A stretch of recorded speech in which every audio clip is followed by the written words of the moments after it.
السلام عليكم، كنتمنى تكونوا بخير وعلى خير وفي احسن الاحوال. ومرحبا بكم معايا فيديو جديد اللي غادي نحضر فيه معكم جوج انواع ديال البانكيك كيجيو رائعين وكيجيو زوينين بزاف، لا في الشكل ديالهم ولا في المذاق ديالهم، وفي نفس الوقت طريقه سهله بزاف ما كياخذوش الوقت بزاف ودغيا كيوجدوا، وراهم كيجيو رطبين بحال القطن، كيجيو هوائيين وخفاف بزاف.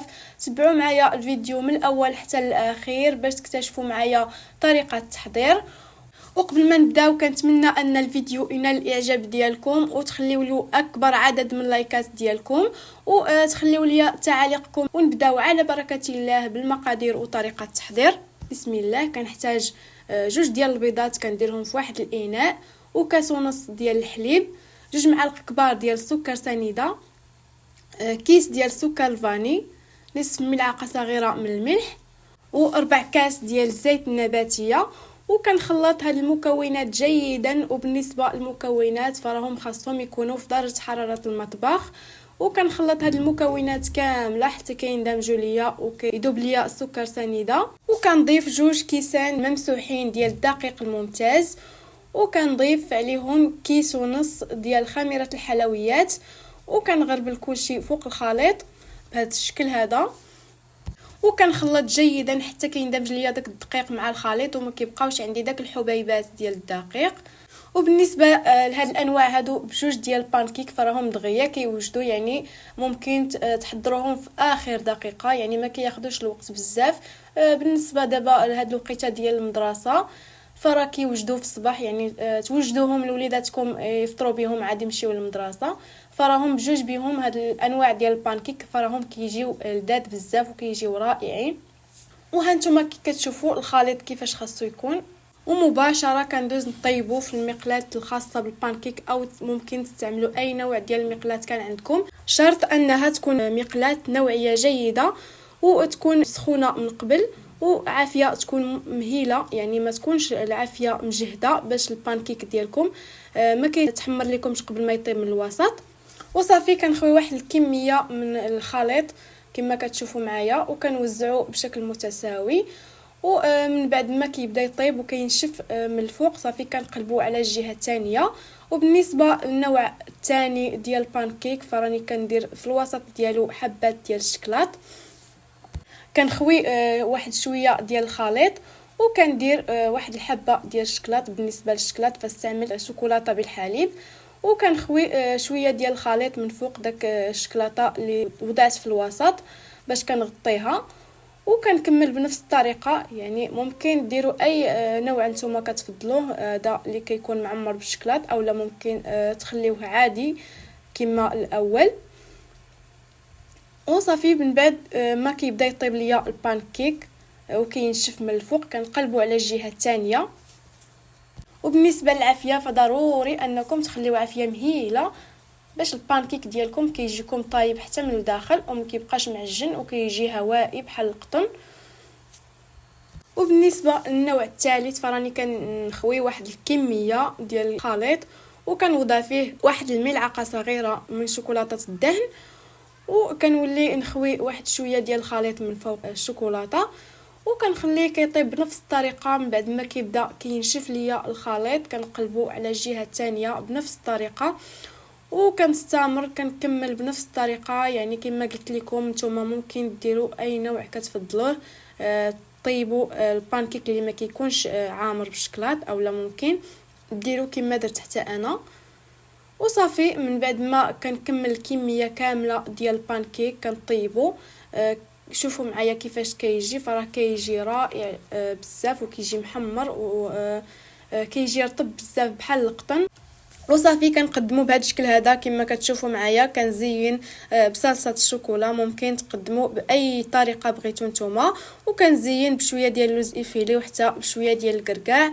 وشوفوا معايا كيفاش كيجي، فراه كيجي رائع بزاف، وحتى في المذاق ديالو فراه كيجي لذيذ بزاف. وكنتمنى اللي بقات معايا حتى لهاد المرحله هذه تخلي ليا لايك للفيديو.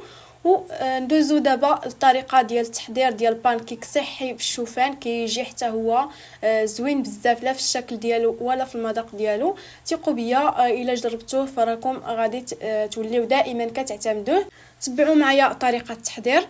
وبالنسبه للمقادير كنحتاج 2 حبات ديال البيض يكونوا كبار، كنزيد عليهم كاس ديال الحليب، كنزيد عليهم 2 حبات ديال الموز اللي كنقشرهم وكنقيهم وكنقطعهم بحال هكا دوائر.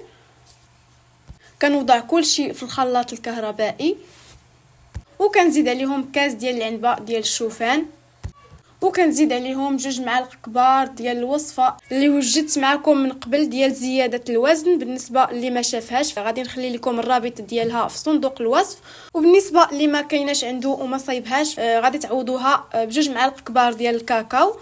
وكنسد الخلاط وكنطحن كلشي في الخلاط الكهربائي. في هذه الوصفه ضروري انكم تستعملوا الخلاط الكهربائي. وصافي كنطحن الكل جيدا حتى كيطحن ليا الخليط وكيندمجوا ليا جميع المكونات. كنضيف عليهم نصف ملعقه صغيره ديال الملح، انا نسيتها ممكن تضيفوها في الاول. وكنطحن حتى كيندمج ليا داك الملح مع الخليط، وكنخوي في واحد الاناء بهذا الشكل هذا كما كتشوفوا معايا. وبالنسبه لكم فاش تطحنوا في الخلاط الكهربائي فما تطحنوش بزاف، يعني غتخليو شويه ديال الحبيبات في الخليط ديالكم، فراهم كيجيو زوينين بزاف وكيعطيو واحد القرمشه للبانكيك. وصافي من بعد ما كنخوي الخليط ديالي في واحد الاناء كنضيف عليه واحد الكميه ديال الزبيب، واحد 2 معالق كبار ديال الزبيب اي العنب المجفف من بعد ما كنقيه. وصافي كندوز مباشره كنطيب البانكيك في المقلاة الخاصه بالبانكيك، او ممكن تستعملوا اي نوع ديال المقله كانت عندكم، شرط انها تكون نوعيه جيده كما قلت لكم. وكندهن المقله ديالي بشويه ديال الزيت، غير دهنه خفيفه فقط، والمقله تكون سخونه ونار تكون هادئه جدا باش البانكيك ديالكم كيطيب لكم حتى من الداخل وما كيجيكمش معجن، نفس الطريقه اللي كنطيبوا بها البانكيك العادي. وكنخوي واحد الكميه من العجينه ديالي اولا من الخليط ديالي في المقلاة وكنوزعو بشكل متساوي. كنحاول انني نوزعو، وحتى داك الزبيب الا كان مجموع لكم في واحد البلاصه فحاولوا انكم تقادوه وترجعوه باش يجي الزبيب ديالكم في كل جهه من البانكيك. وصافي من بعد ما كنخوي واحد الكميه وكنخلي حتى كنشوف داك العجينه بدات كتنشف، وكنولي كنقلبوا على الجهه الاخرى. ودائما النار تكون هادئه، ضروري ان النار ديالكم تكون هادئه باش البانكيك ديالكم ما يتحرق لكمش وما يجيش فيه واحد المذاق ديال المروره. وبالنسبه لهذا البانكيك هذا فراه كيجي لذيذ بزاف، يعني بعض المرات الماكله الصحيه فراه ما كتكونش بنينه، ما كيكون فيها حتى شي مذاق، ولكن بالنسبه لهذا البانكيك هذا فراه كيجي لذيذ بزاف. ثقوا بيا، غير غادي تجربوه وردوا عليا في التعاليق ديالكم. وكنتمنى انكم تخليو ليا اش من نوع ديال البانكيك كتفضلوه نتوما، يعني واش النوع ديال البانكيك الصحي او لا النوع ديال البانكيك العادي اللي كنحضروه دائما. وبالنسبه لهذا البانكيك الصحي فراه كيعجب حتى الوليدات الصغار، يعني كيجي لذيذ بزاف. وحتى الناس اللي كيديروا كمال الاجسام او لا بغيتو تزيدوا في الوزن فراه هذا البانكيك هذا فراه كيزيد في الوزن، يعني غير تبقاو تناولوه دائما في الفطور فراه غادي تلاحظوا النتيجه. وصافي كنستمر بنفس الطريقه حتى كنسالي الكميه ديال البانكيك كامله اللي عندي. وشوفوا معايا البانكيك كيفاش كيجي، حتى هذا كيجي لذيذ بزاف، وفي الشكل ديالو حتى هو كيجي زوين، يعني ما بيهش. وثقوا بيا فرا المذاق ديالو كيجي رائع، وكيجي حتى هو رطب بحال القطن. شوفوا معايا في الفيديو.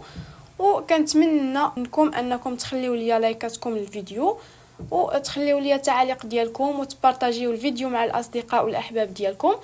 ونتلاقاو فيديو جديد ووصفه جديده باذن الله.